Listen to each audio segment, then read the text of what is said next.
Hi guys, welcome to my humble kitchen. Ah, humble? Humble kitchen. Hindi mo kape. Nagwasa niya. Ito nga. Ah. Okay.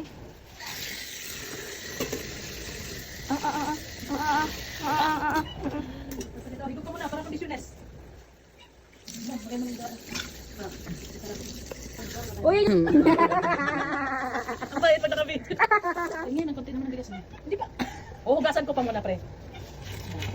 Uy! Siyempre.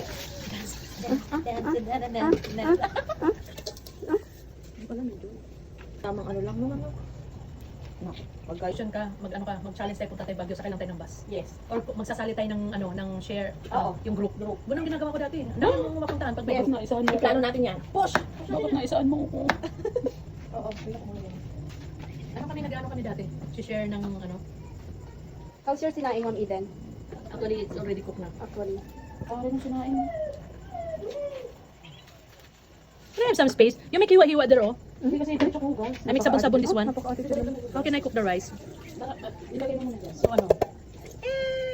Up? Anong tawag dito? Like pork, like something. Tutorial by Ma'am G. Ano to? This is how to make paksiw fish.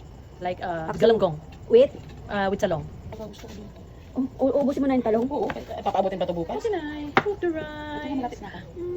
Malma ka dyan. Why can't you adjust? Absolutely. Gusto ko kasi yung nandito ako sa lababo. Kasi, Wow. diretso hugas. Yeah, sakto lang naman yan kasi nagluluto naman. There's no uling, you know. No, hindi ko talaga kinakain. Alam niyo ba guys, kung paano niyo malaman na isang tao which is natatay na? Like this all will happen, no? Naninindig yung... which is natatay na po siya. See? Gutom lang yan. Gutom or natatay? Gutom. Both daw. Okay, kaya. Go,